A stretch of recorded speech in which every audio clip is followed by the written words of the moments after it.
com vocês, o cara José Cláudio do César. Então, pessoal, hoje a gente vai falar de um tema bacana aí, tá?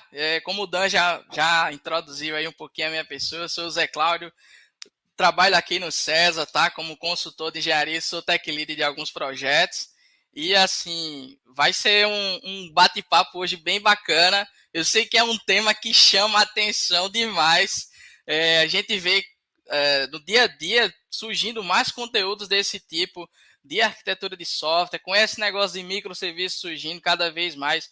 O pessoal quer saber como tornar a aplicação em relação ao código mais escalável, como tornar o design do nosso código bacana para a gente fazer uma migração posterior, enfim. Começar aqui, tá? Eu estava até soltando os spoilers para o Dan, né, no backstage aqui. É um assunto que ele pode parecer um pouco denso, e de fato ele é, porque assim, para você consumir todo o conteúdo, eu vou dar algumas dicas de livro aqui, mas assim, para você consumir todo o conteúdo mesmo, olha, eu li todos os livros que eu vou citar aqui para vocês, e fiz alguns cursos, e acredito, o negócio é muito denso, mas eu vou tentar trazer aqui de uma abordagem, de uma maneira que todo mundo aqui saia daqui, pelo menos assim, pelo menos tô vendo aqui a Amanda comprou o livro, ainda não começou a ler, mas assim, para quem for pegar esse livro para ler, ou quem quiser começar a trabalhar, né, com esse tipo de arquitetura, saia daqui com o norte. Sair daqui sabendo como andar para percorrer esse caminho e trabalhar com esse tipo de arquitetura que hoje em dia é assim, é quase que indispensável para aplicação de grande porte, né? Vamos lá. Primeira coisa que eu queria falar aqui com todo mundo, né, para puxar a galera, é falar um pouquinho do que de fato é o tal do software, né? Não adianta a gente vir aqui tratar de arquitetura, de design de código e a gente não entender de fato o contexto que a gente está sendo inserido hoje em dia, tá? Então, o que é software hoje? Eu, por exemplo, estou nessa área já há um pouco mais de 12 anos e comecei vendo software como um produto de prateleira, um software para gerenciar um supermercado, para fazer alguma coisa de RP, de estoque. Mas hoje em dia, o que é o software para a gente? O que é tudo aquele código que a gente escreve, até às vezes nem escreve, né? Porque hoje em dia a gente vê muito aquela questão do low code, no code, né? Que já escreve tudo para a gente, mas assim, no final das contas se torna código e existe uma grande diferença em relação ao que era software, entre aspas, antigamente, para o que é software nos dias de hoje e o que vai continuar a ser, né? Provavelmente. Mas ainda nesse mundo aí, com o metaverso agora chegando com tudo, NFT, blockchain, um monte de coisa, né? Então, o que a gente vê de software quando a gente está com esses slides, com esse slide aqui, essas figuras muito bacanas, né? A gente tem aqui o Uber, a gente tem um Airbnb, a gente tem o Netflix, a gente tem o iFood, a gente tem o Nubank.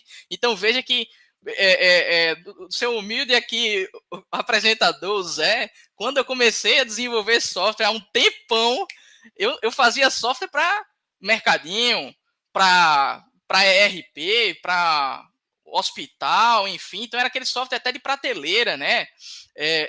E hoje em dia a gente vê software e enxerga, por exemplo, eu coloquei algumas poucas das grandes aí que todo mundo, eu sei que eu acho que vocês conhecem o Uber, Netflix eu acho que vocês conhecem, né? Acho que Então, sim, acho que sim. é uma plataforma que eu acho que algumas pessoas aqui conhecem, o Nubank, né?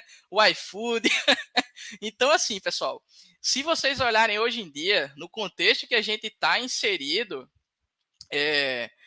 o software hoje em dia, ele se tornou uma parada de uma proporção muito grande. Quando você pega, por exemplo, o Uber, eu quero que vocês me digam aí quantos carros, fora aquele experimento do Uber, o Uber tem de fato na rua rodando. Nenhum. Eu queria que vocês olhassem aí, por exemplo, o Airbnb e me dissessem quantos quartinhos eles possuem aí num hotel. Quantos... Assim, eu queria que vocês pegassem esses números e me dissessem quantos quartos de hotéis o Airbnb possui. Nenhum. O Uber, quantos carros possui na rua? Nenhum. E aí, a gente faz essa analogia para o resto das coisas. Por exemplo, o iFood. Quantos restaurantes o iFood tem hoje em dia? Então, começa a pensar nesses números e você começa a ver que as maiores empresas hoje, ela nem de fato tem o que ela vende. Elas vivem, respiram através de software. Tudo nelas é através do software. Se a gente teve aí semana passada, retrasada, a AWS caiu, você viu que crashou tudo. O planeta quase que parou os serviços do Mercado Livre, do iFood. Eu queria pedir meu almoço, não consegui, o iFood parou, a AWS caiu. Então veja que o software hoje ele está tão na vida da gente. Quem não conhece aí o Nubank, quem não tem uma conta num banco digital, numa fintech, quem não tem uma conta no Netflix para assistir o stream, e você vê que, beleza, o Netflix ele tem as produções dele, como um excelente que lançou agora o Cobra Kai, que eu amo de paixão, e tá aí. Então, assim, ele tem as produções mesmo, mas veja como o Netflix começou e como ele vive hoje. Ele respira software. E quando o servidor cai, ele perde dinheiro.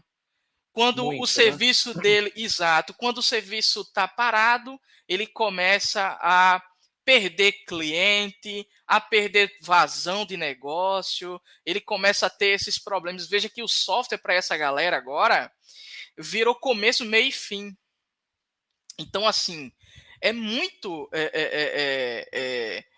frustrante hoje você olhar com software como uma coisa de prateleira.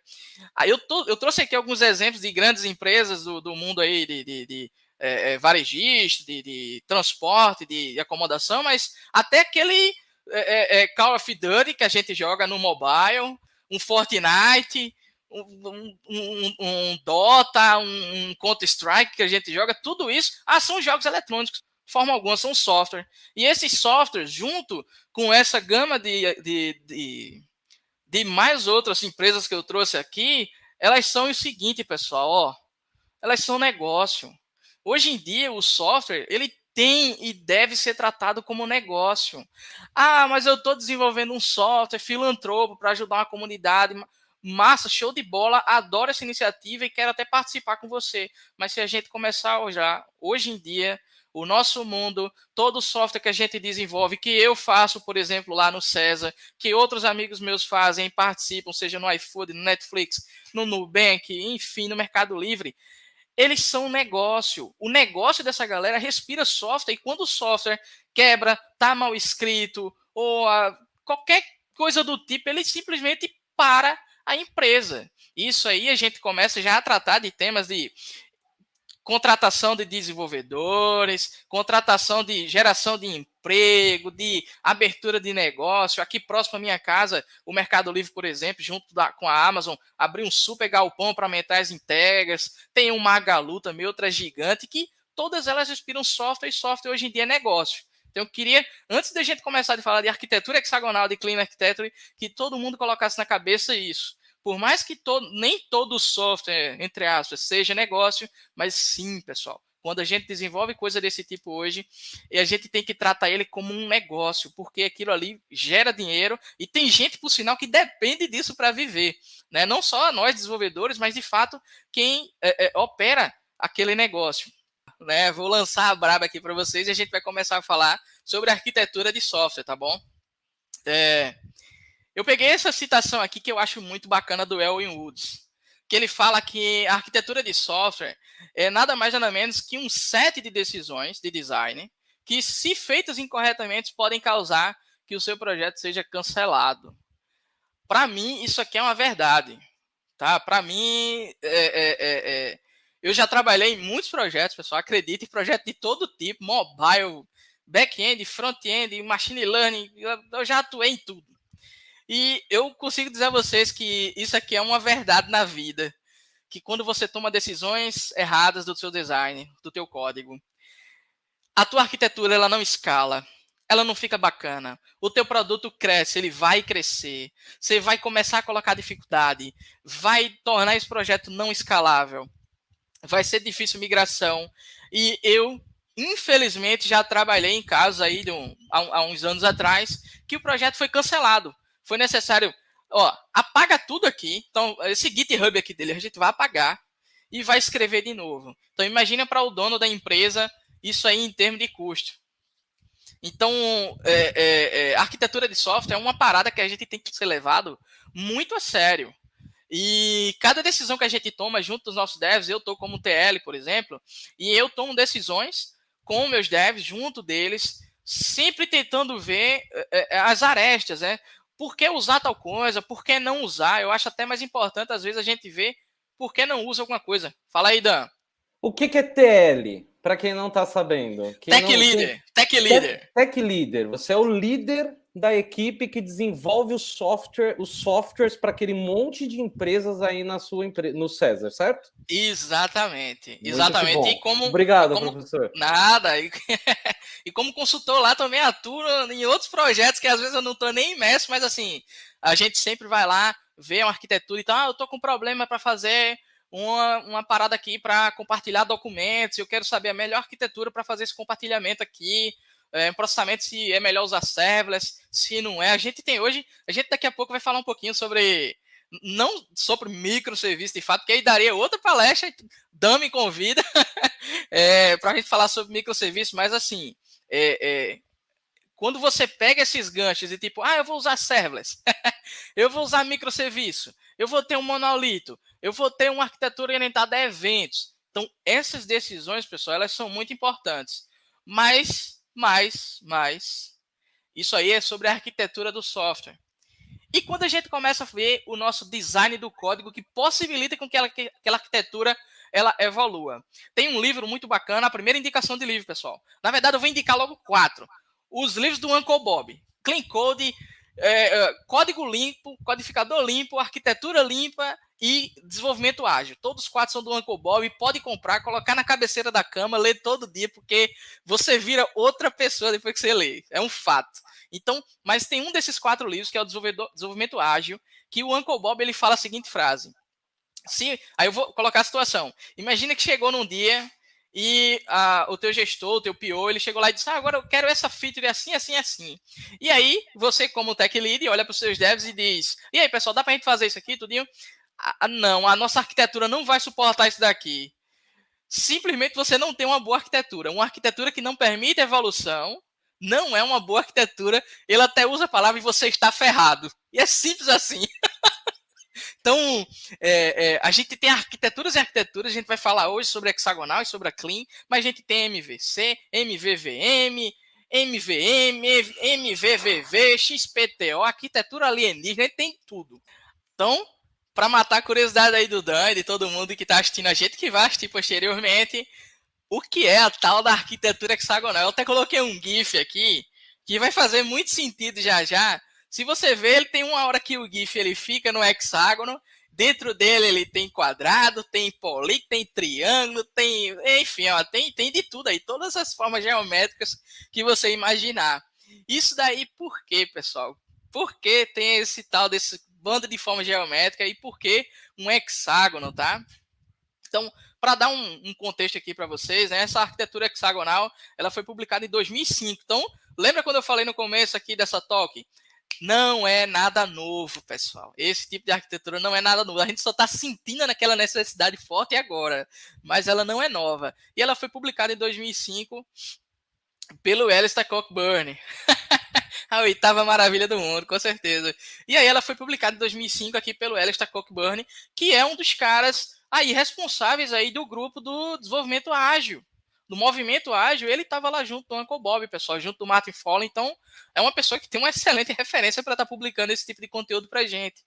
E essa arquitetura, ela também é conhecida como Ports and Adapters, que para mim, e eu acredito que depois para vocês, vai fazer muito mais sentido esse nome de Ports and Adapters do que arquitetura hexagonal, tá? Por isso que até que eu coloquei aqui essa figurinha aqui simulando um monte de obras geométricas aqui, porque não necessariamente ela é um hexágono. Eu tenho que ter um hexágono, e já já a gente vai ver mais claramente isso. E outro fato importante é que alguns autores afirmam que essa arquitetura ela está na origem da arquitetura de microserviço. Então, assim, quando a gente pensa em microserviço, quando a gente pensa em desacoplamento, em escalabilidade, facilidade em realização de testes, a gente vai se deparar muito com esse tipo de arquitetura, com esse tipo de design de código. E aí, qual foi uma das principais motivações pelo Alistair colocar uma publicação falando sobre esse tipo de arquitetura? Foi justamente para você ter um não acoplamento das tuas camadas, porque a gente vai ver que ele nem trata de camadas, enfim, aqui, mas assim, até para facilitar a criação dos teus testes. para que os teus testes eles possam ser criados sem precisar de tanto mock, para que vocês consigam passar interfaces para ele e ser muito mais fácil de você colocar comportamentos para simular situações no teu dia a dia, no desenvolvimento de alguma... eu estou fazendo um gateway de pagamento, então como é que você vai simular esse gateway aqui quando você começa a trabalhar com a arquitetura hexagonal? E eu vou mostrar bem detalhadamente como fazer isso. Você vai conseguir inverter dependências, que é até um conceito lá do Solid, que é o Dependency Inversion. Você vai começar a inverter dependências para começar a receber comportamentos da forma que você acha que tem que ser recebido. E aí, como é que isso aí fica mais claramente imputado aqui na nossa cabeça, tá, pessoal? Eu já vi, tá? E não tá errado, não vou dizer que tá errado. Só tomar água. Eu não vou dizer que tá errado, mas eu já vi muita palestra, muita talk, que as pessoas raramente usam essa figura para simbolizar a arquitetura hexagonal. Várias talks. E geralmente utilizam a figura lá do Uncle Bob, ou da Onion Architecture, ou da Clean Architecture, que a gente vai ver daqui a pouco, parece aquela cebolinha, né? E quando o Alistair publicou, eu tirei essa figura do post dele, tá? Ele não publicou aquela figura que geralmente as pessoas utilizam e que não está errada. Ele publicou essa figurinha aqui, com essa simplicidade toda que vocês estão vendo, para simbolizar justamente, vejam, ok, é um hexágono, tá? Mas o que ele quer simbolizar aqui é o nome ports and adapters e a tua aplicação aqui no meio. Deixa eu contextualizar vocês um pouquinho de como é que funciona essa figurinha aqui, tá? E porque ela faz muito sentido. E para mim, esse design de código aqui já tá bom demais, por sinal, tá? O que são de fato as portas e os adaptadores, tá? Se a gente levar para o ramo do código, para a galera que tem que entender um pouquinho de POO, vai sacar, a gente tem, vamos supor, a gente pegar as interfaces e as classes concretas. As nossas portas seriam as nossas interfaces e as classes concretas vão ser as implementações daquelas interfaces. Levando para o nosso mundo, imagina o nosso notebook, uma placa-mãe, por exemplo, um hub switch. Se a gente pegar no nosso notebook, geralmente a gente vai ter lá a entrada USB. Aquela entrada USB é a porta. Literalmente é uma porta USB. E quem é o nosso adapter, pessoal? O nosso adapter é o nosso mouse, é um pendrive que a gente está colocando ali, é um hub de internet, é um dispositivo para acessar a internet, Wi-Fi. Quem pegou o tempo aí da era móvel com um chip 3G no modem, é o modem. E veja que o notebook, ele simplesmente diz assim, ó, eu preciso de uma porta do tipo USB. Eu entendo essa porta, eu não sei quem vai se encaixar aqui, mas a pessoa que se encaixar e falar comigo a mesma língua, eu vou entender e vou saber trabalhar. Agora a implementação tu te vira. Então, pega esse exemplo do USB e vamos levar agora para o ramo do código. Sistema, por exemplo, que eu tenho um e-commerce, e aí no meu e-commerce eu trabalho com pagamento lá no meu e-commerce. Qual vai ser a minha porta? Gateway de pagamento. Eu estou dizendo qual é o gateway? Eu estou dizendo se eu vou usar o PayPal, estou dizendo se eu vou usar o Stripe. Não, estou dizendo se eu vou usar o Pagar.me. Eu não disse, não falei nada. Eu simplesmente digo, ó, eu preciso de uma porta que implemente o método pagar. Eu não quero saber quem vai, de fato, ser o meu gateway de pagamento. Então, a minha porta é a interface gateway pagamento.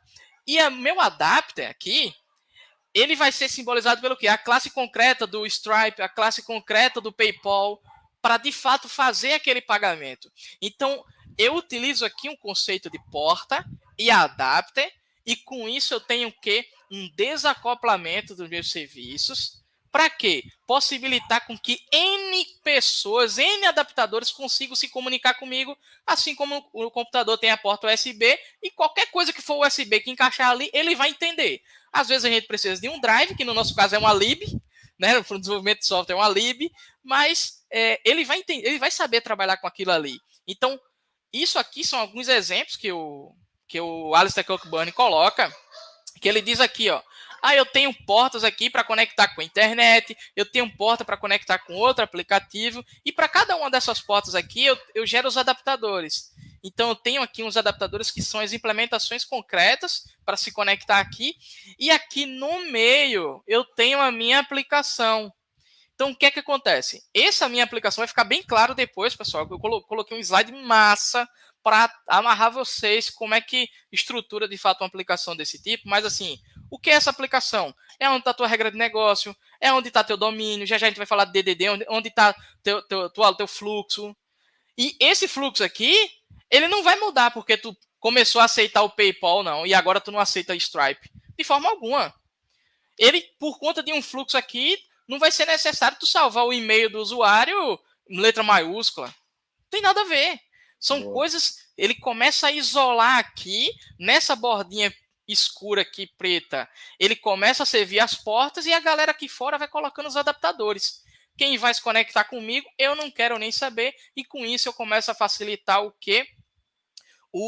A testabilidade do meu código. Porque a partir do momento que eu tenho aí, agora levando agora para o código, que eu tenho uma classe concreta, que no meu construtor eu recebo a interface, eu posso passar a interface, que vamos supor que é um banco de dados. Eu posso passar o meu banco de dados em memória, eu posso passar um Postgre, eu posso passar um array de banco de dados.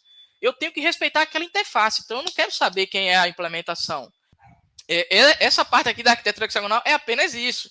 É você começar a depender, servir portas e deixar que as pessoas, no caso, se você for o único dev do projeto, que você mesmo, implemente as classes concretas para se comunicar ali. E aí, na hora que você está montando aquela classe, instanciando tudinho, você coloque aquela instância e passe, por exemplo, no construtor da vida.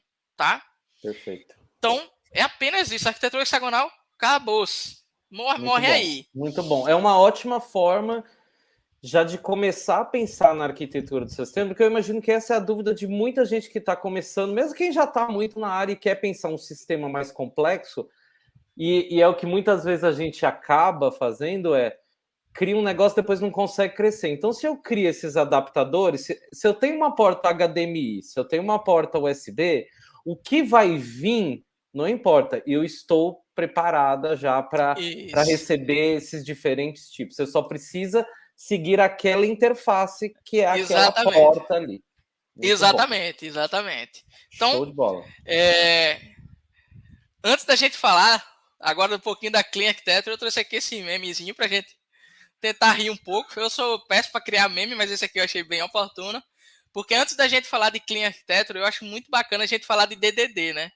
Eu acho que de nada serve você ser a pessoa mais esperta na arquitetura hexagonal, mais esperta no Clean Architecture e não saber lidar com o DDD, que é um conceito que pessoal, assim, olha, é de você começar a ler um livro e é denso, mas eu vou tentar aqui colocar o mínimo que a gente precisa saber para a gente lidar nesse contexto aqui muito bacana. Beleza? Então, para quem nunca ouviu falar, tá? O DDD, que é o Domain Driven Design, ele é um termo aqui que o Eric Evans ele consolidou em 2003 num livro que ele mesmo publicou chamado Domain Driven Design. Lá vai a segunda indicação de livro, a quinta indicação de livro. É um livro massa. Eu até brinco com o pessoal que quando eu comprei esse livro na livraria, eu tava voltando para casa e o carro ele pesou mais. O meu carro estava começando a gastar mais gasolina, eu não estava entendendo por quê. Eu peguei no livro, ele estava denso, porque de fato é uma leitura bastante importante, mas é uma leitura que você faz com muito cuidado, porque são conceitos de fato assim que envolvem muito negócio. Mas assim, eu altamente recomendo vocês lerem o livro do Evans e também lerem um livro do Von Vernon. É o mesmo nome, tá? DDD, Domain Driven Design, sem que a capa é vermelha. Esse aí é muito mais tranquilo, bem mais prático. Então, dica de livro aí, DDD. E esse DDD, ele tem aqui, eles são princípios, tá? Esse Domain Driven Design são princípios com foco no desenvolvimento orientado ao negócio, beleza? Ele é fácil de entender, tá? Fácil, entre aspas, né? De entender, mas é muito difícil de aplicar justamente por quê? Porque ele não é uma arquitetura. Ele não é código. E muita gente, quando pega DDD, diz, tu aplicou DDD no teu código? E aí eu fico pensando, mas como eu apliquei DDD no meu código? DDD ele não tem a ver com o teu código em si. Ele tem a ver com princípios de tu fazer um design de código orientado ao teu negócio. E aí, como é que a gente começa a ilustrar isso daqui, pessoal? Eu fiz aqui esse gráficozinho para simular uma aplicação e falar desses 3 pilares aí do DDD para que vocês tenham aí esse entendimento muito bacana sobre como danado funciona esse DDD.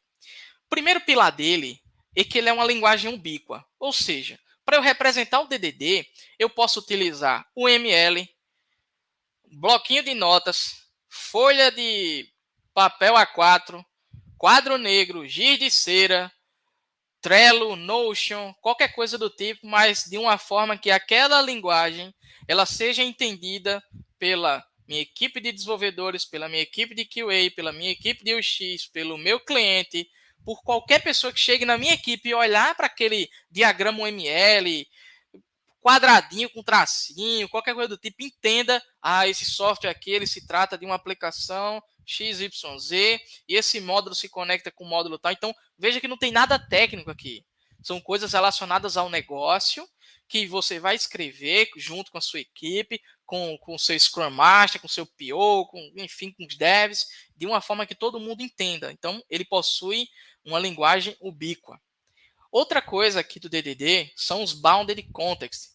E o que são esses Bounded Contexts? Aqui a gente pega já essa figurinha aqui no lado direito e começa a ver aqui esses pilares aqui que eu chamei aqui de financeiro, recursos humanos e de autenticação, englobando aqui toda a minha aplicação. Então, o que é um Bounded Context, pessoal? É um contexto, vamos dizer assim, de negócio, tá? De agrupamento de negócio, que faz sentido semântico para aquela tua organização, para aquele teu produto. Então, eu tenho aqui, por exemplo, um bounded context de financeiro, que tudo de financeiro vai estar aqui. Eu tenho um bounded context de recursos humanos, que tudo de recursos humanos vai estar aqui. E eu tenho aqui esse bounded context de autenticação, que todo o meu auth vai estar aqui. E qual é a sacada disso daqui? Uma coisa que muita gente confunde. Independente se eu estou desenvolvendo um software que ele é monolito, que ele é microserviço, que ele é serverless, que ele é MVC, não importa como eu estou desenvolvendo, vamos supor que isso aqui é uma aplicação hospitalar, tá? Eu tenho um hospital e no meu hospital trabalham médicos. Então eu tenho aqui, por exemplo, a entidade de negócio chamada médico, tá? O que acontece? O que muita gente confunde aqui? Quando a gente está codificando, eu vejo muita gente colocando, por exemplo, entidade médico aqui fora. E aí, esse médico que é usado, por exemplo, em financeiro, o pessoal começa a utilizar esse médico em recursos humanos. E começa a utilizar esse médico como um usuário na parte da autenticação. Isso aqui, pessoal, está errado. Porque não necessariamente o médico para o meu financeiro é um médico para recursos humanos. Enquanto no meu financeiro eu preciso dos dados bancários do médico, no recursos humanos eu não preciso. Mas eu preciso saber aqui, por exemplo, as informações daquela parada dos exames periódicos. Então, eu posso ter campos diferentes na minha entidade. E o que é que geralmente a pessoa está desenvolvendo um software faz? Cria uma super entidade médico e quando qualquer um desses bounded contexts pede um atributo, vai lá e coloca. Aí, ou seja, recursos humanos precisam de um atributo novo. Aí coloca aqui esse atributo e financeiro nunca vai usar aquilo ali. Pô, Zé, então você está dizendo que eu tenho que ter várias entidades médicas? Sim. Qual é o problema disso? De criar outra classe? Pô, Zé, então quer dizer que quando eu estou trabalhando com microserviço, que o banco de dados ele é descentralizado, e, por exemplo, aqui seriam 3 microserviços, autenticação de recurso humano e financeiro, eu vou ter 3 tabelas de médico? É. E você vai começar, por exemplo, a se preocupar com replicação de dados, com sincronismo de dados. Porque, por exemplo, eu sei que o nome do médico está aqui e aqui, mas eu sei que dados bancários só está aqui em financeiro. Mas eu sei que quando o recurso humano alterar um nome dele, porque vamos supor que esse médico aqui casou, ele pegou o nome da companheira dele, do companheiro dele, e trocou o nome dele aqui. Aí o recurso humano veio aqui, trocou o nome dele, e eu tenho que sincronizar esse nome aqui com o meu bounded context, com minha tabela aqui de financeiro. E é assim que tem que ser. E eu vejo que muita gente tem medo de começar a criar essas classes. Ah, mas eu vou ter 3 classes médico, vai ter, não tem problema nenhum com isso. Vai pesar 1 KB lá, vai estar tudo tranquilo. E isso aqui, vou falar mais no final, vai melhorar para quando você quiser desacoplar esse teu sistema num microserviço, o teu monolito no microserviço. Então, o bounded context é bastante importante por conta disso, tá, pessoal? E é por isso que, para mim, trabalhar com arquitetura hexagonal, com Clean Architecture, sem saber esses conceitos de DDD, não vai dar muito bom, tá bom? E aqui, o último pilar é o Context Map, que é praticamente quando você pega essas duas coisinhas aqui, a linguagem UBIC e o Bounded Context, que você tem aquela, vamos supor que você escolheu o ML, tá? Não sei quem é do tempo aí dos UML, mas eu adoro. Então, você escolheu o ML para dar essa, como é que eu posso dizer, contexto para a tua equipe. E aí, quando você está nesse contexto, você tem lá os seus bounded context, você começa a ligar as caixinhas. Então, é praticamente esse mapeamento de contexto, tá? Que você faz, e é super importante ter isso aqui para você começar a desenhar a tua aplicação agora no formato de código. Beleza? Seguindo o quê? A tua modelagem de negócio, tá bom? Então, deixa eu passar aqui. E agora sim, a gente vai falar aqui um pouquinho sobre essa parte aqui do Clean Architecture, de fato, tá? Eu coloquei essa figurinha aí, esse gifzinho animado, porque eu acho que representa muito uma coisa que eu vejo no dia a dia. Vai falar em Clean Architecture, o pessoal sai correndo, meu Deus do céu, só tira esse negócio daqui, que eu não sei para que é isso, é muito código, é muita camada, é muito não sei o que, o pessoal endoida. E assim, pessoal, eu coloquei isso aqui mais para brincar com vocês, mas assim, a verdade é que não precisa ter medo. Eu vou explicar aqui da forma mais tranquila para vocês verem aqui como é que funciona esse tal da Clean Architecture. E novamente, pessoal, fica até o final dessa palestra. Fica até o final, porque o final tem a cereja do bolo aqui, tá? Eu vou responder a maior dúvida de todas as palestras que eu assisto. Só pinga essa dúvida e ela vai ser respondida no final.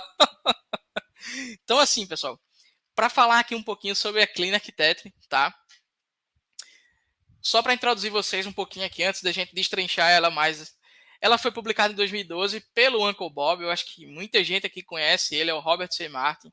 Vem aí de um tempo da programação de cartão perfurado, então é um cara que participou do Manifesto Ágil, tem um envolvimento muito grande com a comunidade e propôs aí esse tipo de arquitetura, tá no blog lá do mesmo nome, o nome dele, né, o Uncle Bob, junto lá de técnicos com Clean Code, escreveu um monte de livros, já indiquei um bocado, recomendo, eu vi que a Amanda tinha falado que já tinha comprado, recomendo todo mundo que pegar aí, tiver a disponibilidade, a oportunidade de comprar os livros do Uncle Bob para ler, você acaba de ler e você vira outra pessoa, assim, em termos de desenvolvimento de software garantido, tá? Então, essa Clean Architecture foi publicada aqui em 2012 pelo Uncle Bob e ela é derivada da arquitetura hexagonal e de outras arquiteturas, tá? Se vocês forem lá no post, lá do Uncle Bob, da Clean Architecture, antes dele falar de fato do que é a Clean Architecture para ele começa a citar de onde ele pegou os exemplos.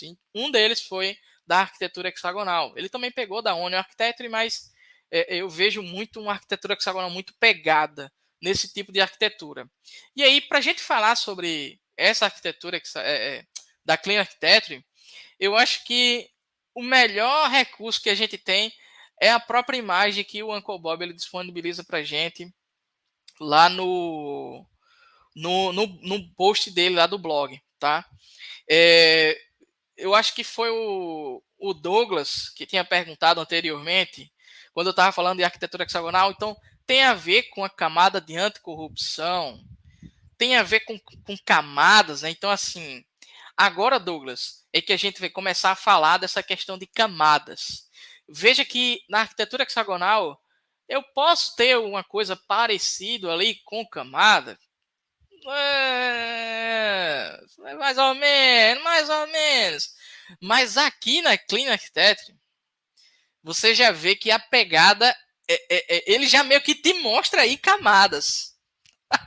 Ele já está aí te mostrando e justamente falando do que você comentou, né? Anticorrupção. Ou seja, uma camada não ir lá lascar a outra, coitadinha, que está lá na dela. Entendeu? Então, eu vou explicar cada uma dessas camadas. E assim, pessoal, depois disso eu vou trazer a minha percepção em relação às talks que eu já assisti nos últimos 6 anos. Quando fala disso daqui, eu trouxe uma figurinha semelhante a essa, mas que eu acho que se encaixa mais no nosso dia a dia. Então, para falar aqui da Clean Architecture, vamos usar essa figura aqui. para a gente entender cada um desses conceitos, tá, pessoal? A gente tem aqui 4 círculos e o Uncle Bob mesmo fala, não se prenda a 4, 1, 2, 3, pode ser 6, 7, 9, 30 círculos, tá? Não se prendam nisso, pode ser de 1 a 1 milhão, mas ele considera que essas 4 aqui representam geralmente as aplicações que a gente constrói. Só tomar uma aguinha aqui. Essas 4 camadas, elas representam geralmente as aplicações que a gente constrói. E aí o que acontece, pessoal? Vou começar a falar aqui do meio para a borda, tá? Então, aqui no meio, eu tenho uma minha camada que ele chama de camada de entities, que são as minhas entidades. E o que está aqui nessas entidades, pessoal? Enterprise, Business, Rules. Aqui vai estar, pessoal, todas as minhas regras de negócio que são ligadas à minha entidade. Então, se a gente pegar um exemplo aí de uma entidade, employee, vamos lá, de funcionário. E aí eu posso ter um método lá em funcionário, na classe funcionário, para saber qual se dada uma data X, é o mês de aniversário daquele funcionário, porque eu vou enviar um e-mail com um bônus para ele. Aonde é que vai estar esse método? Vai estar na minha entidade de negócio funcionário. Essa minha entidade, e é uma coisa que muita gente confunde, essa minha entidade é a mesma que eu uso no ORM, no TypeORM, no Hibernate, no Doctrine, no Gorm, lá com Go? Não. Essa entidade não tem nada a ver com aquele ORM, com mapeamento objeto relacional, quando a gente está no Java trabalhando com Hibernate, quando a gente está no TypeScript trabalhando com TypeORM, com Sequelize, enfim, não. É a minha entidade de negócio. Olha o DDD chegando aqui, tá? Então, eu tenho esses métodos de negócio na minha entidade porque faz sentido para ela e eu sei que ela consegue viver só com aquilo ali. Após essa camada daqui, eu tenho a minha camada de Use Cases, que é onde está o quê? O meu Application Business Rules. E o que é que tem aqui, pessoal? Para quem vem aí, quem lembra na faculdade, quando estudou, por exemplo, análise de sistemas, e aí a professora foi lá e mostrou casos de uso, como se escreviam os casos de uso. Tem empresas hoje em dia que ainda utilizam a escrita de caso de uso, né? Então, supondo que eu pego um fluxo aqui de registrar funcionário. Então, eu pego os dados daquele funcionário, checo se o CPF e o e-mail dele já estão cadastrados, porque se tiver eu tenho que dar um erro, porque não pode ter 2 funcionários com o mesmo e-mail. Depois eu cadastro ele na base, depois eu envio um e-mail de boa-vinda para aquele funcionário, falando algumas regras da empresa, enfim. E esse fluxo e regra de negócio de checar e-mail se já existe ou não, vai estar onde? No meu fluxo, no meu caso de uso. Então, eu teria aqui, por exemplo, uma classe chamada registrar funcionário use case, tá? O nome use case foi da minha cabeça aqui. Pode ser qualquer nome, registrar funcionário service, registrar funcionário regra de negócio, enfim. Então, o meu use case ele vai ter já algumas regras que são do fluxo da minha aplicação e não mais apenas daquela entidade. Veja a diferença do método que eu citei quando você vai pegar, por exemplo, é o mês de aniversário do funcionário, é diferente de checa na base se o e-mail desse cara já está cadastrado. Então, veja que um é fluxo da aplicação e a outra, de fato, é uma regra de negócio da minha entidade em si. E através depois dessa minha camada aqui de caso de uso, eu já começo aqui a ver uma camada que ele fala aqui que são os interface adapters, que são os controllers, os gateways, os presenters. A gente pode estender isso aqui também para um command line interface. Então, o meu software é todo por linha de comando. Tu abre o terminal e sai digitando coisa lá. Entra nesse caso aqui também. E o que é essa camada aqui em verde, pessoal? Eu gosto de pensar que ela é a cola. Ela é a cola com o quê? Com o mundo externo para dentro da minha aplicação. Então, aí eu tenho um API REST, então eu vou criar aqui os meus controllers. Aí eu tenho um conjunto de microserviços, então provavelmente você vai ter gateways com API gateways servindo dos endpoints para você acessar cada um dos seus backends, para o teu front-end consumir. Então, veja que essa camada é uma camada que a gente chama de camada suja. Por quê? É uma camada que vai ficar trocando direto. Porque hoje eu tenho uma API que ela é feita em REST, mas aí por alguma coisa no negócio, o meu PO disse que a gente está precisando de servir os dados de forma diferente, a gente vai ter mais clientes agora, e os clientes se comunicam geralmente por GraphQL, e a gente vai ter que trocar essa parte REST todinha para GraphQL. Então, veja que quando ele sugeriu essa troca de REST para GraphQL, e eu já vi isso acontecer, o que é que vai acontecer aqui? Apenas essa camada verde vai mudar. Mas veja que o meu caso de uso e a minha entidade, elas permanecem intocadas. Por quê? Porque a minha entidade não está nem aí se é REST, ela não está nem aí se é GraphQL, se é Command Line Interfaces. A minha entidade nem sabe o que é isso. Ela não importa. O meu caso de uso, o meu fluxo de negócio, ele não está nem aí se meu banco de dados é um SQL Server, se meu banco de dados é uma API externa, se meu banco de dados é um arquivinho TXT, ele não está nem aí. E isso não deve importar para essas duas camadas. Elas são a alma do nosso negócio. Tudo lá fora pode mudar, mas essas camadas, elas respeitam um padrão Solid, principalmente o S do Solid, que a gente vai falar daqui a pouco, que é do responsabilidade única, Single Responsibility Principle. Elas só devem mudar se tiver um objetivo muito específico para elas mudarem, como, por exemplo, para registrar um funcionário agora, eu não só mando um e-mail, mas eu também mando um SMS. Ok, vai mudar elas. Mas quem vai ser o meu provedor de SMS? Tem a mínima ideia qual é o provedor que eu vou contratar. Então, tá lembrando de portas e adapters aqui, pessoal? Olha ele entrando aqui. Olha a arquitetura hexagonal aqui. Veja, o meu caso de uso, ele simplesmente diz, olha, eu preciso de uma conexão com o banco, preciso de um serviço de e-mail e eu preciso de serviço de SMS. Quem vai me servir isso aí, se vira. Eu não quero nem saber. Então, quem vai passar isso aqui pra gente, quem é? É a galera que está nessa camada em verde, que vai ser o quê? A cola entre o nosso mundo exterior para a nossa aplicação. E a nossa aplicação se mantém intocável, tá? E aí, esse mundo exterior que a gente fala aqui, que está aqui em azul, são os frameworks e drivers.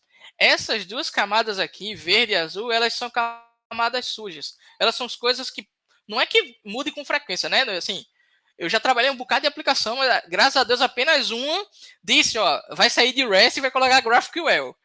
E como a gente estava usando arquitetura desse tipo, foi top trocar. A gente só trocou a camadinha em verde. Mas assim, não é todo dia que você vai ter essa troca, tudinho. Mas assim, é importante você saber que há uma possibilidade muito maior de você trocar um framework do Express.js, para quem está aí com JavaScript, de um Express.js para um Fastify, por exemplo, de que você trocar uma regra aqui na tua entidade, para saber se o mês do aniversário do cara é aquele dado aquela data. É muito mais difícil trocar esse miolo aqui, esse centro, do que essa partezinha aqui de fora. Então, ficar com isso na cabeça. Essa camada aqui é suja e ela é a cola. E qual é a diferença dessa camada verde aqui para essa em azul? Essa em azul são os meus adaptadores, pessoal. Então, enquanto a minha camada em vermelho aqui diz que precisa de uma conexão com o banco, o meu controller vai ser responsável, porque o meu controller, gateway, presente, enfim, ele vai estar aqui com responsabilidade geralmente de quê? De passar, quando ele construir, instanciar essa classe aqui, esse adaptador.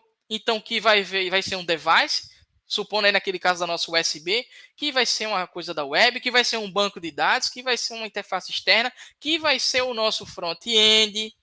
Então, ele que vai ser responsável por quê? Por começar a fazer essa instância dessas classes aí, falando de forma mais técnica, e levando esse conteúdo até chegar no nosso centro, na nossa regra de negócio. Então, é aí que a gente começa a ver a importância dessas setas aqui, ó. Jamais a dependência vai de dentro para fora, sempre de fora para dentro, tá, pessoal? Então, nunca uma entidade minha tem que se preocupar de como vai ser o fluxo de negócio, nunca um fluxo de negócio meu tem que se preocupar quem é que vai chamar, se é REST, se é GraphQL, se é um Command Line, se é uma aplicação móvel, enfim, nada. E jamais a minha aplicação tem que saber, o banco de dados é X, é um...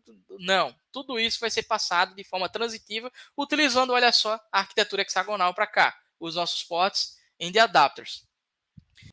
Bastante, é legal entender essa coisa aí de estar as duas arquiteturas juntas, né? Uma é complementar a outra, eu acho que isso que é legal, né? Isso. Mas esse caso que você deu de, por exemplo, trocar REST para um GraphQL, né? Trocar uma coisa do modelo da camada verde, mesmo que não tão comum, mas que às vezes por alguma necessidade, ou vamos testar, vamos mesmo, ou pronto, acabaram-se todas as pessoas programadoras REST, só sobrou as GraphQL, precisamos trocar. Né? O apocalipse REST acabou no mundo, não tem mais, só surgiu uma nova raça de pessoas só GraphQL. Você não, mesmo assim, é fácil você desadaptar, né? Você desconectar ali da porta e trocar uma parte. A outra parte lá de cima também, mesmo que você troque o framework, que você troque o front, de boa, o resto continua intacto. E o que você falou, ali no meio, né? Os casos de uso, a regra de negócio, é muito mais difícil você trocar. Mas acontece. É raro, mas acontece com frequência. Eu adoro essa frase também, né? Chegou lá na frente. Nossa, planejamos para um caramba todos os estudos de caso. Meu Deus, mudou uma regra de negócio que ninguém estava. Putz, isso daqui deu errado. Pode acontecer, mesmo nessa situação extrema, você vai conseguir, de uma certa forma, não impactar várias coisas que estão ali acopladas nessas camadas. Então, isso é muito mais tempo pensando ali no miolo do que indo fazer código exatamente. Né? Você vê, a gente não está nem chegando lá no que é o código, se é isso, é uma função ou nada. Se você pensa na arquitetura como um todo, e é nessa parte que a gente mais toma pau na vida, né? Não sabe, está começando, ou pega um time, um projeto que nem todo mundo tem uma certa experiência, vai chegar lá na frente. Se você usar esses padrões de design, você não vai ter problema. Se você usou um if lá dentro, se você percorreu o array com um switch, não importa. O código, a sintaxe vai não importar. O que importa é seguir um padrão de arquitetura que já foi aí, como você falou, né, discutido por tanta gente. Tem livros, tem estudos, tem um monte de gente usando, testando. Isso é muito legal, achei muito bacana. Isso, exatamente. Mas deixa eu ver aqui nos comentários, ó. Ficou massa, sim, muito bom. O Bruno Yamashita. A Maísa tem uma pergunta aqui, ó. Onde seria o lugar correto de abrir uma transação do banco de dados? No controller, no caso de uso? Oh, boa pergunta, boa pergunta. Esse tipo de transação aí, provavelmente você vai abrir no caso de uso, tá? Provavelmente você vai ter o mecanismo, você vai receber no construtor e você vai abrir, porque como a lei é um fluxo, eu entendo que se você está trabalhando com transação é porque você quer que tudo aquilo dê certo ou não. Se alguma coisa quebrar, você quer dar rollback. Então, o melhor caminho aí, até onde eu enxergo, seria no caso de uso, tá? Então, você vai utilizar aí o caso de uso, vai desenvolver todo o teu fluxo lá, abrir a transação lá no comecinho, fazer tudo e voltar. Por que não no controller? Porque não é da responsabilidade dele ver esse fluxo. A responsabilidade dele é a cola. É a cola do exterior com o teu negócio. Tá? Então, o fato de você querer uma transação é uma coisa do teu caso de uso. Porque o teu caso de uso vai dizer ou funciona tudo no banco de dados ou não funciona. Então, pessoal, isso aqui eu vou mostrar agora na frente, né, uma representação aqui minha, tá, que eu extraí de muita talk que eu assisti, acredite, eu assisti muitas palestras sobre isso e que eu acho que faz muito sentido nesse caso daqui da gente, tá? Então, apenas um disclaimerzinho aqui que eu queria colocar para todo mundo, é que quando a gente olha a arquitetura hexagonal e a gente olha a Clean Architecture, parece a mesma arquitetura, né? Mas não, pessoal, não são a mesma, tá? E o segredo delas são as camadas. Porque se você vê, voltando agora à pergunta do Douglas, né? Se você vê, a Clean Architecture, ela prega muito, assim, fixo, muito coeso essa questão das camadas. Enquanto a arquitetura hexagonal, ela diz, ó, tua aplicação está ali e tu depende de portas, tá? E que algumas pessoas vão criar os adaptadores para se conectar a ela. Na Clean Architecture, não. Eu, de fato, tenho aqui essa separação coesa no meu modelo de negócio e que, novamente, não, eu não cheguei a dizer isso. Não necessariamente você tem que ter a pasta controller, pasta use case, dentro da pasta use case, a pasta entidade, nada a ver. Isso não tem nada a ver com a organização do teu código, tá? tem a ver com entendimento semântico. A organização do teu código fique livre desde que você respeite essa semântica do desenvolvimento. Beleza? Então, como é que eu encaixo essas propostas? Quando eu coloquei esse eu aí, é eu mesmo, tá? É como eu acho um modelo bacana da gente encaixar essas propostas que foram exibidas até o momento, tá bom?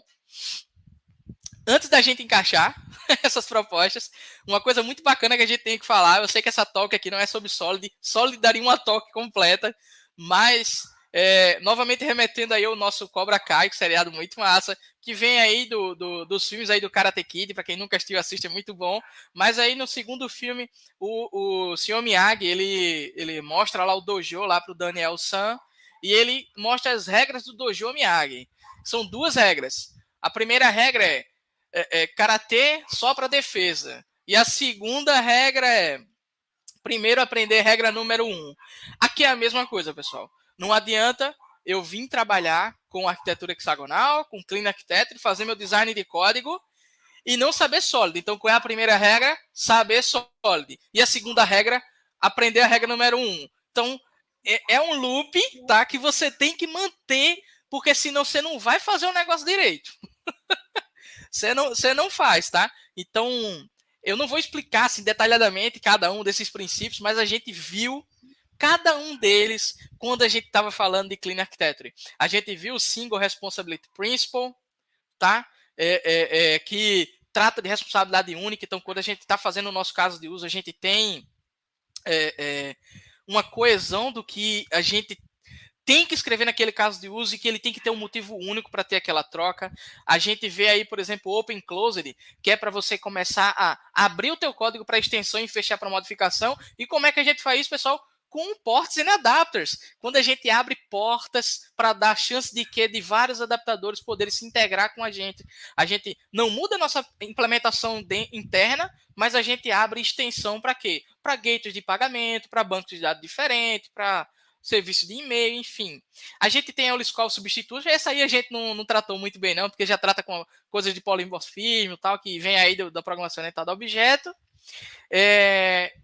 Mas a gente tratou bastante desses últimos 2 caras, que são Interface Segregation, tá? Que a gente tem que começar a segregar esses comportamentos da gente para interfaces, para que a gente possa implementá-las utilizando um quê, pessoal? Dependency Inversion, que é quando eu começo a parar de depender de implementações concretas e começo a depender de quê? De interfaces, ports, N-adapters. Tá vendo a arquitetura hexagonal? Ela tá no ramo todo do fluxo de trabalho e tá aí no Solid provando que a gente precisa saber desse fluxo para poder trabalhar com a arquitetura hexagonal, para poder trabalhar com essa questão aí de depender de interface, ter os meus adaptadores. Veja que o Solid está muito integrado e é muito bacana a gente aprender mais sobre Solid, que a gente pode fazer uma talk só sobre ele, de tão grande que é, com exemplo de código, com um monte de coisa bacana. Tá, pessoal? Então, bem importante isso aí. Quando a gente pensa a nível arquitetural, a gente não está falando de código ainda, mas a gente precisa entender muita coisa de código, por exemplo, como se a gente vai usar Solid, vai ter que entender algumas coisas de programação orientada a objeto para poder trabalhar, por exemplo, com alguns desses conceitos. Então, eu indicaria, assim, eu não focaria nessa questão de nível pleno, júnior, sênior, coisa do tipo. Eu focaria no seguinte: entender como funciona o código, entender um pouquinho como é que funciona. Se eu vou trabalhar com Elixir, com Rust, com algumas linguagens que são funcionais, com Clojure, ou com Java, com TypeScript, JavaScript, enfim. Eu ficaria tranquilo em relação a ter um código bacana, a saber desenvolver um código bacana. Indicação do livro Clean Code do Uncle Bob. Saber desenvolver aquele código bacana. E depois eu pegaria essa parte aí de arquitetura. Por quê? Porque por mais que a gente tenha falado aqui muita coisa do contexto de negócio, na hora que você for começar a desenvolver, você vai ver que você tem que ter uma boa prática de código para pôr aquilo em prática de fato. Porque uma coisa é a gente fazer a arquitetura do nosso sistema todinho, colocar lá num diagrama bonitão, onde é que vai ficar cada coisa. E outra coisa é, mas como é que eu vou colocar um design pattern bacana, um template method, um strategy para servir aí como ports and adapters, se eu não sei essa partezinha de código e tal. Então, Eu não acho que em relação a júnior, pleno e sênior, pode ser júnior, pode ser pleno, sênior, arquiteto. Não, eu acho que o nível aí de senioridade não é importante. Eu acho que primeiro, se você se sentir confiante, pô, eu tô tranquilo aqui, eu sei escrever um código bacana, entendo os conceitos aqui da linguagem que eu costumo trabalhar, que eu vou trabalhar, vai dentro, pega o livro lá, começa a exercitar, e no final da palestra tem um negócio massa, tá, pessoal? Para até abrir a cabeça de todo mundo aí em relação a um negócio massa para vocês. Então, não foca na questão de senioridade. Fica assim, tranquilo em relação a sei trabalhar com essa linguagem, conheço aqui o Solid, escrevo um código bacana, sei usar alguns design partners, parte para isso aí. Nunca é cedo nem tarde demais para você trabalhar com esse tipo de arquitetura, tá? Muito bom. Show de bola. O pessoal está Beleza? Tem mais perguntando alguma aqui se dúvida? vai ficar gravada a live. Vai sim. Terminou aqui. Já está no YouTube, já dá para rever. Para quem não anotou aí as coisas, pegar as referências, dar os prints. Eu gosto de fazer isso. Mas continue aí acompanhando a gente, que no final aí tem coisa boa. Tem uma coisa massa aí. Então, pessoal, agora que a gente falou de Solid, essa aqui é a minha representação para vocês, tá? De como eu aplico isso aqui nos projetos que eu trabalho utilizando essa arquitetura. Logo de cara eu digo a vocês, eu não uso isso em todos os meus projetos, porque tem projeto que um MVC resolve, tá? A Clean Architecture, arquitetura hexagonal, não é bala de prata não, pessoal. Não é para sair utilizando, eu vou desenvolver um projeto aqui para uma padaria aqui que atende tantos freguês no dia e aquele sisteminha simples do mercadinho do seu Zé e tal, e não vai fazer um Clean Architecture, uma arquitetura hexagonal lá não, tá, pessoal? Não vai usar isso lá não, porque não... Você vai escrever tanto código que quando você começa... No começo você já faz feito Jon Snow, depois da guerra lá no Game of Thrones, quer mais não. Mas, o Zé Cláudio, você sabe que se a pessoa aprendeu e ela quer treinar, não precisa, mas se quiser, pode. Ela vai. Não. Gente, Para treinar tem que ir. Padaria, se alguém tiver o projeto da padaria aí do bairro em Clean Architecture, manda para nós que a gente quer ver, beleza? Isso, não. Para treinar, pessoal, treina. No meu tempo de faculdade, era muito videolocadora, pastelaria. Hoje em dia o pessoal usa uns exemplos mais bonitos, né? Mas no meu tempo era videolocadora. Era o projeto de teste para qualquer framework que a gente ia aprender. Videolocadora. Então, assim, para treinar, eu até recomendo, treinem, pratiquem. Porque aí vocês vão ver o que eu vi quando eu comecei a estudar isso aqui, que eu ficava vendo essa arquitetura e, meu Deus do céu, como é que eu aplico isso? Como é que eu aplico isso? Depois de tanto fazer, hoje eu sento aqui, para mim, o boilerplate tá na cabeça já, tá claro o que eu tenho que fazer, o beabá todinho. Então, como eu estava dizendo a vocês, essa partezinha aqui, tá? É a parte com que eu costumo estruturar os meus projetos. Então, eu mesclei aqui um pouquinho de arquitetura hexagonal, um pouquinho de Clean Arch, e eu trouxe uma estrutura que eu gosto de seguir nas minhas aplicações, tá bom? Essa questão aí em cima de Primary Adapters e Secondary Adapters vem lá da arquitetura hexagonal que eu trouxe para aqui para a gente entender como é que funciona isso.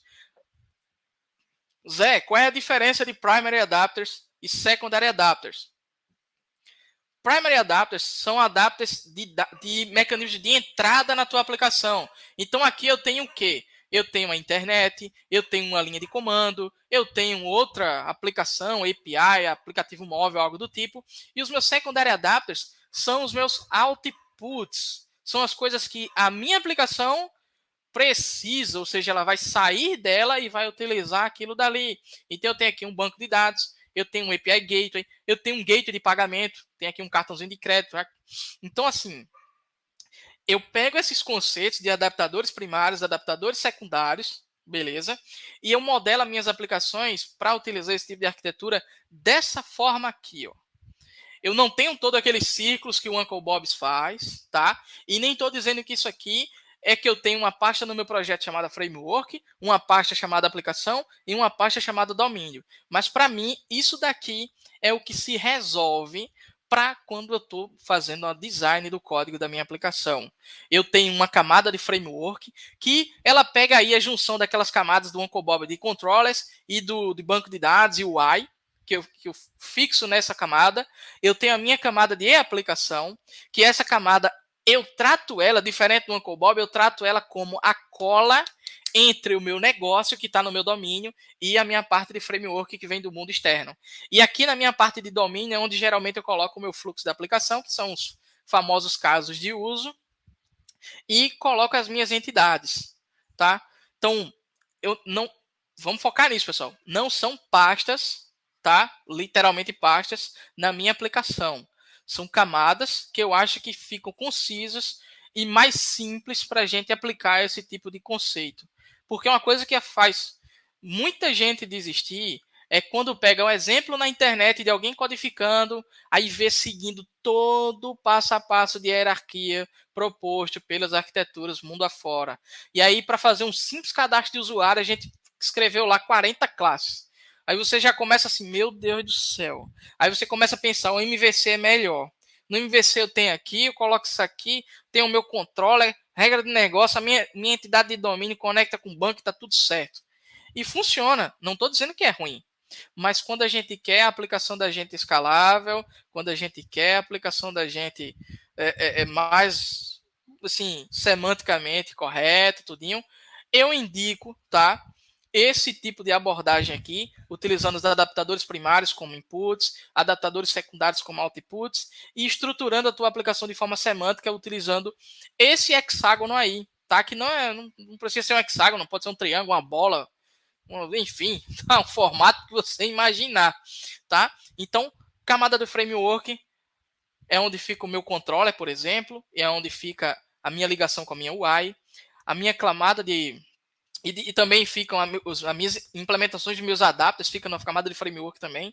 Tá? Então, eu tenho no meu domínio aqui, eu tenho uma porta do Employee Repository. Quem vai implementar ela? Vai estar aqui, ó, no meu framework, esse adapter. Então, todos os meus adapters eu deixo aqui no meu framework. O meu application aqui é a cola entre o meu domínio, que tem meus casos de uso, minha entidade de negócio e o meu framework. E o meu domínio tem o meu caso de uso e as minhas entidades de negócio, que não são entidades do meu ORM, beleza? A minha entidade do ORM, se eu tenho um employee aqui, que ele tem campo XYZ, eu vou ter, se eu estou utilizando, por exemplo, o Hibernate no Java, o TypeORM no TypeScript, eu vou ter outra classe de employee, geralmente eu chamo de employee model, que ela vai estar aqui na minha camada de framework e ela vai representar o meu banco de dados. E quem é que vai conversar com ela? O meu adaptador do repository. Beleza? Porque o meu adaptador do repository sabe que eu estou usando o TypeORM com banco de dados Postgre e vai saber escrever as queries, inserts, inputs, usar o meu ORM, rodar, enfim, as coisas que eu tenho lá. Então, muita gente confunde em reutilizar a mesma classe porque, mas a minha classe agora de funcionário tem o campo nome, e-mail e data de aniversário. E no meu ORM também é nome, e-mail e data de aniversário. Eu vou ficar com a classe duplicada? Sim! Porque semanticamente elas são duas coisas totalmente diferentes. Uma trata de banco de dados, eu tenho um mapeamento para o banco, e outra onde tu vai ter a tua regra de negócio, aquela entidade. Então, não mistura isso, pessoal. Não fica com medo de, e quando eu adicionar um atributo aqui, vou ter que colocar aqui. Nem sempre. Às vezes vai, mas às vezes vai ser um atributo, por exemplo, você pode colocar um atributo na tua classe de domínio que ela só serve do teu domínio, mas ele não é um atributo persistido. E aí, quando tiver essa opção, por exemplo, um atributo CPF, vamos supor que o CPF toda vez tem que ser informado por conta da LGPD. Então a tua regra de negócio espera um CPF, mas tu nunca vai persistir esse negócio. Se tu tivesse com a mesma entidade, aí tu ia ter que já colocar um transiente nesse campo, porque CPF tu não persiste, tu só usa pro negócio. Então, tipo, é para isso que a gente coloca entidade, funcionário e mapeamento do Hibernate, do TypeORM funcionário, para eles terem. Às vezes eles vão estar com o mesmo atributo, mas não necessariamente significam a mesma coisa. Beleza? Muito por exemplo, bom. Outro exemplo bom é quando a gente tem nome, primeiro nome e último nome. Aí, por exemplo, no banco de dados, a gente vai ter, por exemplo, um campo chamado full name. Mas para o meu negócio, eu preciso de primeiro nome e último e sobrenome. E aí, quando o meu banco de dados vai persistir, ele faz o quê? Join e coloca numa coluna só no banco de dados. Então, entendam sempre esse conceito aí dessa separação, tá, pessoal? Então, pegando esse ganchinho aqui, espero que todo mundo tenha entendido essa parte, que é, assim, para mim é o que faz mais sentido trabalhar com esse tipo de arquitetura e design de código. E aí, eu queria falar aqui, já tá no finalzinho, tá, pessoal? Eu queria falar aqui duas citações aqui muito bacanas em relação a tudo isso que a gente viu, tá? Essa primeira aqui, e a segunda também vai ser do Craig Walls, do livro Spring in Action. É um livro muito bacana para quem trabalha com Java Spring, vale muito a pena ler. Que ele fala assim, ó, tradicionalmente cada objeto é responsável por obter as suas próprias referências e os objetos que colaboram com ele, que são chamadas as dependências. Veja que tudo que a gente falou bate muito com o que o Craig Walls fala, porque eu tenho o meu caso de uso depende de uma porta de repositório, que eu não sei quem é, mas assim, quem vai me usar tem que ser capaz de me fornecer. E a outra coisa que que ele fala aqui, bate muito com o Solid. Quando a gente aplica DI, que é o Dependency Inversion, a inversão de dependências, os objetos que a gente tem que dar com aquelas dependências, elas são criadas por alguma entidade externa, que no nosso caso aqui eu falei do exemplo do controller, que ele coordena cada objeto no sistema. Então veja, faz muito fit e muito sentido com tudo que a gente falou aqui, pessoal. Dependency Inversion, depender de portas e não de classes concretas. Então, é muito isso aqui o que a gente falou. E aí, um disclaimer que eu sempre dou no final das minhas palestras é esse aqui, pessoal. O hype. O hype. O hype. O tal do hype que rende uma palestra, viu, Dan? Rende uma palestra, um assunto chamado HDD, chamado Hype Driven Development, que é o desenvolvimento guiado pelo hype, é o desenvolvimento guiado pela modinha. Então, pessoal, eu sei, tem até um gráfico aqui que ilustra tudo isso. Eu falei pra caramba para vocês aqui sobre arquitetura hexagonal. Eu falei sobre Clean Arc. Eu sei que tem gente aí doida para pegar um projeto, para pôr em prática, para estudar mais sobre isso. Mas é sempre bom a gente pensar antes. Esse disclaimer aqui não tem a ver com Clean Arc, arquitetura hexagonal apenas, mas tem a ver com microserviço, com arquitetura serverless, com tudo que está surgindo hoje em dia, tá, pessoal? Não desenvolva baseado no hype, beleza? Esse gráfico ele demonstra uma coisa que eu vejo há 12 anos, todo dia da minha vida. Eu tenho até um site que mostra, para quem trabalha com JavaScript, quantos dias se passaram sem um framework JavaScript criado. E às vezes a gente entra no site todo dia tem um framework novo. Então, pessoal, tome muito cuidado com hype ao utilizar Clean Arc, a utilizar arquitetura hexagonal, microserviço, porque esse é o fluxo. Ó. Acontece um anúncio, tem um monte de talks, aí chega blogueiro, começa a fazer talk, feito eu, Dan, fica aqui começando a falar um monte de vezes desse assunto, hype a cabeça de vocês com um monte de coisa, aí aumenta o entusiasmo, aí vocês, pô, isso aqui é um novo paradigma, e aí, quando a gente chega aqui nesse paradigma massa, que não é o caso da Clean Arc, da arquitetura hexagonal, tá, pessoal? Porque elas estão sendo muito vistas agora, mas como a gente viu, vem lá de 2005 a arquitetura hexagonal, então são coisas que podem usar hoje em dia e tá top. Usem pra caramba, mas não usem naquele projetinho muito pequeno, a não ser que seja para treinar, tá? E aí, quando a gente chega no supra-sumo aqui, a gente começa a descer, vai retornando pro normal. Vai começando a chegar um medo. Ih, rapaz, eu fui traído por esse paradigma. E daí a gente chega aqui, que é o retorno para o que faz sentido para a gente utilizar, quando a gente pensa nos trade-offs. E aí é com isso, pessoal, que eu encerro aqui essa palestra com essa frase, tá? Ela foi dita por mim agora.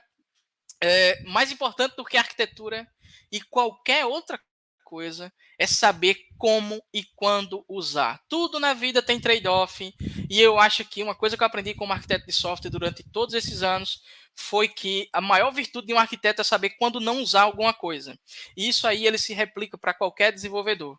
Beleza, pessoal? Então, tentem sempre saber, esse negócio aqui é massa, mas e se eu usar? Que dor de cabeça eu vou ter para trocar isso se der errado? Quando não usar? Então, fiquem aí com essa frase na cabeça, porque faz muito sentido. E como eu prometi, tá, pessoal? Prometi, vou cumprir. Aqui no finalzinho tem um meu obrigado para vocês. E a maior dúvida de todas sobre essas arquiteturas está respondida aí nesse QR Code, tá, pessoal? É a maior dúvida. Eu nunca vi uma dúvida maior do que essa em toda talk que eu participo, em toda palestra que eu dou.